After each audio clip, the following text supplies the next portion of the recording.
A lot of people see crypto trading as a shortcut to turn their life around. But have you ever asked how fast it can destroy a stable one? Today, through one man's story, I'll show you how greed can pull someone into a hole they never climb out of in just a few months. I'm Grace, and the best way to understand a risk is to watch it ruin someone. Let's call this man Mike, 29, an ordinary office worker in Ohio. He'd been with his girlfriend 6 years, and they'd finally started talking marriage and a first place of their own. He thought 6 years of careful saving had given him some ground to stand on. Reality slapped him hard. One weekend, Mike took her to see a small townhouse in the suburbs. Good light, clean layout, a real backyard. She fell for it instantly. Then the agent slid a sheet across the table. "This area moves fast," she said. "Between the down payment and closing costs, you're looking at about $150,000 in cash." Something dropped in Mike's chest, but his girlfriend was tugging his sleeve, eyes shining, so he forced out a smile worse than crying and nodded along. That night, while she was in the shower, he sat in the dark and opened his banking app. $80,000, 6 years of no nights out, no new clothes, packing lunch every single day. It used to feel like an accomplishment. Next to $150,000 to close, it looked like a joke. The next day at lunch, a coworker, call him Wayne, leaned over with his phone. Bitcoin had a new high again. "I put 10 grand in last month, and yesterday I was up 6. The screen was a wall of green, and Wayne was grinning ear to ear. Mike used to never glance at this stuff. He believed in steady, honest work. But that number he didn't have was a splinter in his chest now. He downloaded the exchange app, pushed through the driver's license photo and the identity verification like a man possessed, and moved 25,000 of his 80 into spot. Just 25, he told himself. Call it tuition. That wasn't tuition. That was opening Pandora's box. Within a week, the 25,000 had become 30. Wayne kept egging him on. "Bitcoin's for the big players now, brother. If you want real upside, you buy the small coins. The meme coins move 30, 40 times. Over the next month, like a frog in slowly warming water, Mike moved the rest of his savings in too, all 80,000 riding on meme coins. A bull market caught it, and the 80,000 rolled into 160. He started to think he was a genius. Then the agent called. "Mike, another buyer just came in over asking, cash, and they want to close fast. If you can't bring $170,000 to the table and sign right away, the place is gone." Mike panicked. His crypto account sat at about $160,000, close but not quite there, and every dollar of it tied up in coins that could swing 20% overnight. And right then, Wayne dropped his keys on the desk. He'd paid off a brand new Tesla in cash, all from trading. "Spot's too slow, brother," he whispered. "Tonight, follow my position. Open a leveraged contract. Next year, you'll be buying a house twice that size." Here's what a leveraged contract actually is. You borrow to magnify your gains. Put up $1,000 as margin, open 50 times leverage, and the exchange treats you like you're trading 50,000. A 2% move, and your money doubles. A 2% move the wrong way, and it's gone. On one side, the dream townhouse slipping away. On the other, a coworker who'd gotten rich. Mike sat there in the break room, dopamine and dread pulling him apart. He thought about 6 years of packed lunches and decided that pace of saving was a joke. He logged in, put the whole $160,000 on the line, and opened a leveraged contract. Mike got lucky. The leverage carried his money up like a rocket, all the way to $170,000, exactly what he needed to bring to the table. He wired a $25,000 earnest deposit that same afternoon, non-refundable, and that night his girlfriend spun him around the living room, debating paint colors and where the couch would go.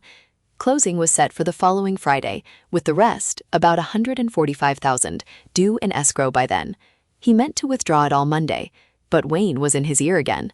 "It's a raging bull market, brother. Leave it in on low leverage till Thursday. You'll clear another 10 grand for the honeymoon." His greed stirred. 3 days, he thought. So he left the money in and quietly cranked the leverage to 20 times. That decision was the beginning of the collapse. Wednesday afternoon, the market made a small technical pullback with no warning, only 5%, but Mike was leveraged, and that 5% triggered an automatic liquidation. He came out of a meeting, picked up his phone, and his mind went blank. The $145,000 was gone. He sat in his parked car, shaking, gripping the wheel. Friday, the money was due at the title company. If he couldn't pay, the $25,000 deposit was forfeit. The townhouse was gone, and so were 6 years of savings. And he'd have to face the girlfriend who was, right then, happily picking out a wedding bed. Fear took whatever judgment he had left. He took half a day off, walked into a couple of hard money lenders with his deposit receipt and a faked proof of income, said he needed bridge money to close on a house, and maxed out every line of credit at brutal interest.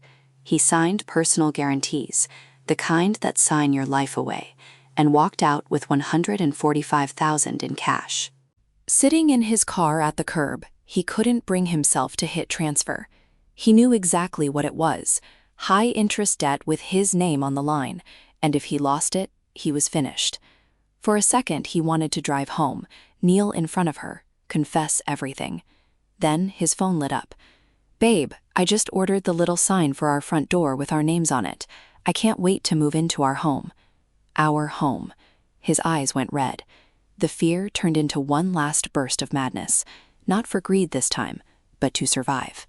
He threw the borrowed $145,000 back into the exchange, praying it would just double so he could pull it out, close tomorrow, and quietly pay off the loans before anyone knew. To win it all back in one night, he hit 10 times leverage, full position, long.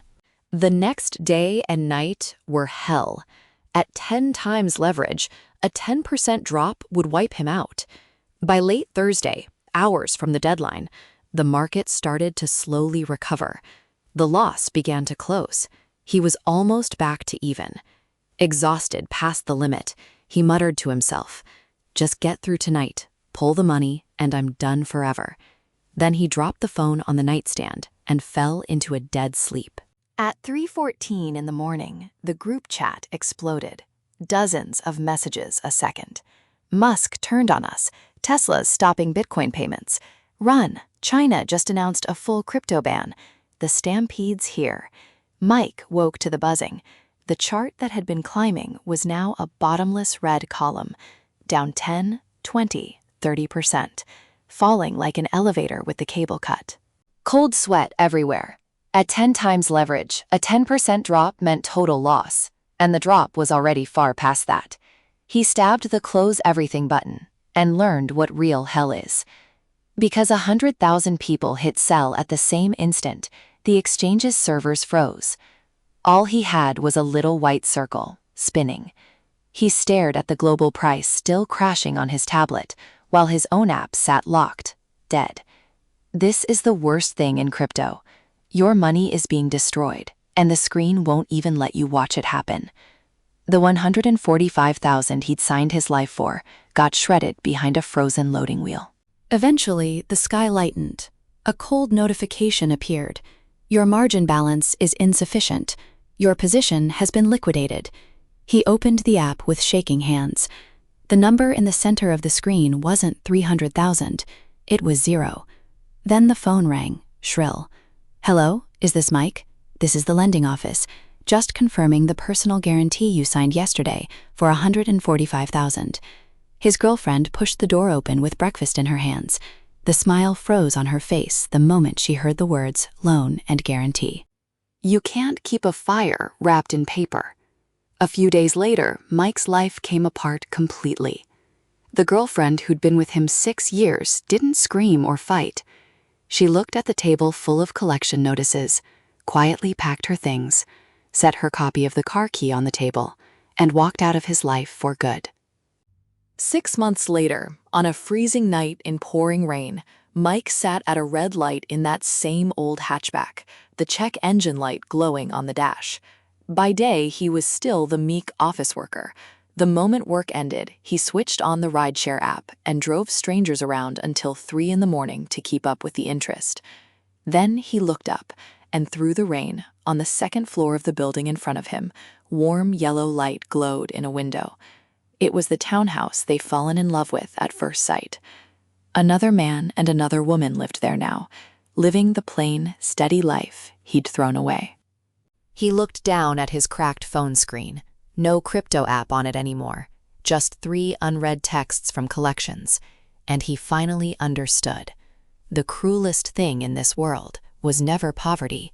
It's having an ordinary, quiet happiness within reach and trading the whole thing away with your own hands for a lie and a hollow kind of greed. Now, you might think Mike's story is too much to be real. It isn't. Whales dumping, retail traders getting liquidated in a chain, it's happened countless times. The most famous case was 5 years ago, on May 19, 2021. Musk said Tesla would stop accepting Bitcoin. China sent hard regulatory signals, and panic took over. Bitcoin fell about 30% in a matter of hours, and across the market, more than $1 billion in leveraged positions were forced liquidated in a single day. And several of the world's largest exchanges genuinely buckled under the rush. Apps froze, orders wouldn't go through. So a lot of people found out, in real time, what it means to have no way out. From Mike's story and the real crash, you can see 3 brutal risks. First, the destructive power of high-leverage contracts. Second, a deeply emotional market with no circuit breaker, where one post from one big name can start a tidal wave. Third, the trapdoor risk of the system itself going down right when you need the exit. So how should a sensible person treat something this volatile? The usual thinking is to keep it a small slice of what you own, never the foundation. A lot of people split that slice in 2, part in stablecoins earning interest, part in Bitcoin as a kind of digital gold, a hedge against governments overprinting their currencies, while the real safe haven role still belongs to something like a physical gold ETF. But high leverage contracts stacked on speculative meme coins, that isn't investing, that's gambling. The way I see it, every product has its place. Crypto made cross-border transfers cheap and fast. Bitcoin's scarcity is turning it into a strategic reserve for some governments, and leverage is a real tool for real traders. The devil isn't the instrument. The devil is the person. Endless greed and risk taken in ignorance. If you go in without learning it first, without understanding how it works and where it can hurt you, you'll believe any rumor and lose money in the dark. And if you do understand the risk but can't govern your own wants, the emotion takes the wheel, and greed costs you everything. I shared this story to show you the bloodiest, most honest face of the market. What's your take on crypto trading after watching Mike's? Tell me in the comments. If this helped, like the video and subscribe.